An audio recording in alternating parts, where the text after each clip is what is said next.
al mes de mayo un acumulado interanual del 8,7%, algo que no ocurría desde hace 37 años. Vamos a hablar con nuestro colega Hugo Pereira, cronista de Periodista Digital desde Madrid. Hugo, buen día. Muy buenos días, Clara, ¿cómo estáis? Difícil, preocupa, están en alerta. Esta inflación específicamente, ¿con qué tiene que ver? ¿Qué es lo que ha provocado este número del 8,7% interanual? Bueno, desde luego tiene que ver, como bien decíais, con la pandemia, eso en primer lugar. Venimos de una paralización absoluta de la economía. Tiene que ver también, por supuesto, con la guerra que ahora mismo está en ciernes en Europa después de la invasión de Putin en Ucrania, pero también tiene que ver con aquí en España concretamente, con la economía que veníamos arrastrando. La economía ya no era buena antes de la pandemia, ya veníamos viendo inflación aquí en España antes de la pandemia. Evidentemente, con la pandemia se fue agravando. Os puedo dar un dato: la inflación subyacente, ya no la general, que está en el 8,7%, como bien decíais, la subyacente, que es aquella que elimina la volatilidad de los productos energéticos o la volatilidad de los alimentos sin elaborar, por tanto, nos dice cuánto más pobres somos realmente los españoles, está en el 4,9%. Es el dato más alto desde el año 1995. El gobierno de España, el gobierno de Pedro Sánchez y de Unidas Podemos, nos venía diciendo desde finales del año pasado que esto era una inflación coyuntural, una inflación transitoria. Sin embargo, desde luego no es así, como venimos comprobando aquí en España y también en toda Europa. La inflación ha venido para quedarse y, por desgracia, lo estamos sintiendo los españoles. La luz llegó a costar Sí, dime. Y contame algo, porque a nosotros, nosotros tenemos un serio problema con el asistencialismo en la Argentina, que ya se ha enraizado, se ha convertido en un problema estructural, y un asistencialismo que ha cobrado más protagonismo en este momento que tenemos una inflación tan alta. ¿Qué pasa con el asistencialismo, con este plan de choque que está llevando adelante España? ¿Y qué está pasando con los salarios ante esta inflación de 8,7% interanual? Bueno, el problema es que los planes que está aplicando el gobierno de España pues no están llegando a la economía real. Había esos planes de estímulo Next Generation, que la propia Unión Europea estaba dotando a los países miembros, pero desde luego no están llegando a la economía real. En España, los trabajadores a nivel general hemos perdido un poder adquisitivo brutal. Es decir, la vida nos cuesta mucho más, somos más pobres, de ahí que a la inflación le llamen el impuesto de los pobres, porque precisamente nos hace más pobres. El problema es ese, que los salarios no han crecido, no se están ajustando a esa inflación. Entonces, ahora, acá me gustaría decir algo, Hugo. Sí. Las empresas, las pymes en España, tengo entendido que tienen un lugar muy preponderante, se les da un lugar de dominio por lo que representan dentro de la fuerza laboral. No es que los asalariados no estén pidiendo aumentos para poder responderle a la inflación, están pidiendo, están reclamando, pero las empresas dicen no, por esto que vos explicabas recién, porque están absolutamente convencidos que aumentar los salarios significa retroalimentar el número de la inflación. Claro.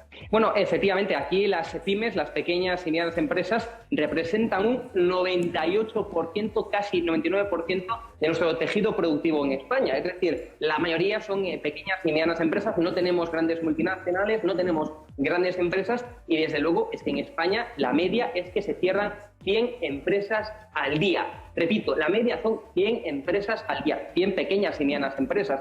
Lo que están pidiendo a gritos los autónomos, sobre todo los pequeños y medianos empresarios, es que se les bajen los impuestos. Evidentemente, tenemos que sufragar pues una gran cantidad de impuestos aquí en España. Nombraste los impuestos y cuando yo hablaba recién de este plan de choque, España ha invertido recientemente 16.000 millones de euros en asistencialismos. 6.000 fueron destinados a ayudas directas y además a la reducción de impuestos, más que nada de lo que tiene que ver con la electricidad. Y los otros 10.000 en líneas de créditos, ¿es así? Sí, precisamente el mayor plan son los ERTEs, que son los que se han dispuesto durante la pandemia, es decir, para permitir que las empresas, que las pequeñas y medianas empresas sobre todo, pues no tuvieran que despedir a sus trabajadores, no tuvieran que ir al cierre y por tanto a la quiebra, pues se han dispuesto los ERTEs. El problema, incluso a día de hoy, continúa habiendo ERTEs en la economía. El problema es que no ha impedido que las empresas, pues muchas de ellas, como estaba diciendo el dato, 100 empresas de media cierran en España, es decir, no ha impedido eso. Estás dando un dato, Hugo, realmente impactante. 100 empresas cierran al día en España.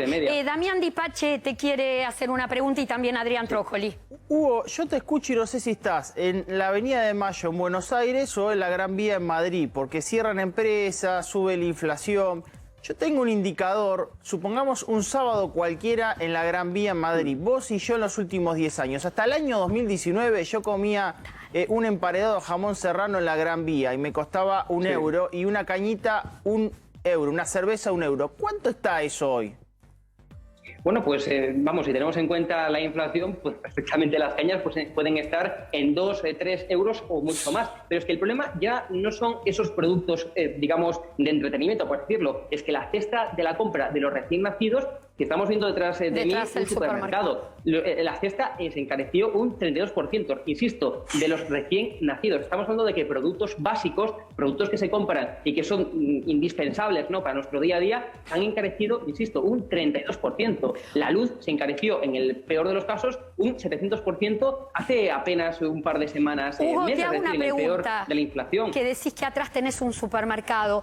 ¿Qué está pasando específicamente con los alimentos? Tenemos entendido que en Europa está cobrando fuerza todo lo que es precios cuidados. A diferencia de lo que ocurre en la Argentina, los precios cuidados en Europa, después vos me dirás específicamente qué está pasando en España, en Europa directamente lo deciden los supermercadistas, es en forma voluntaria para salir a competir por aquellos clientes que están preocupados en ahorrar. Bueno, efectivamente, pero también se está viendo un cierto intervencionismo. Por ejemplo, podemos hablar del caso en su momento de las mascarillas, o podemos hablar digamos, de los productos más indispensables para, digamos, paliar los efectos de la pandemia. Las mascarillas en España, por ejemplo, costaban mucho más que en nuestro país que tenemos aquí al lado, que se llama Portugal. Compensaba más ir a Portugal pues a un supermercado y comprar mascarillas que no hacerlo aquí en España. Sí que hemos visto un intervencionismo, es decir, topando los precios de los productos, pero lo que también ha generado en su momento ha sido una falta de demanda, con lo cual es que tenemos que jugar con eso. Es decir, un incierto intervencionismo para, evidentemente, topar aquellos productos, el precio de los productos básicos, pero también al mismo tiempo jugar con que no decrezca la oferta. Es decir, que por tanto pueda cubrir toda la demanda. Acá te quiere preguntar Adrián Trócoli, creo que algo que tiene que ver con trabajadores independientes en España. Hola, Hugo. Mira, no, en realidad mi pregunta fácil es esta. El sistema español tuvo muchísimas modificaciones para los jubilados, muchísimas en los últimos años, pero básicamente daba aumentos anuales. ¿Están pensando en modificar esto? Porque una suba en canastas básicas del orden del 30% es insostenible para un mileurista o un poco menos en las jubilaciones más bajas.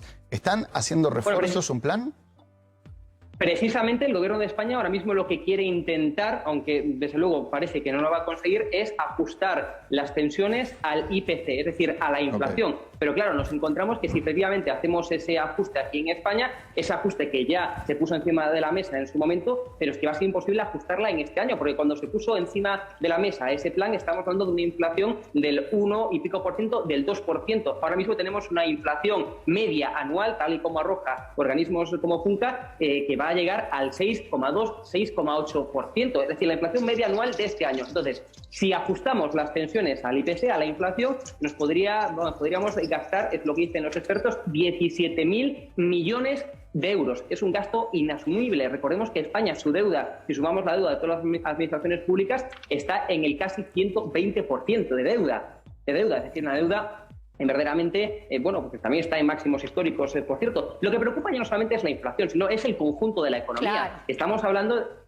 Sí, dime, Clara. Hugo, la última pregunta te hago. ¿Y qué está pasando con todo este proceso inflacionario que vos decís se va a resolver a largo plazo, no en corto plazo, con el poder adquisitivo de las jubilaciones y pensiones en España? ¿Qué está pasando con la seguridad social?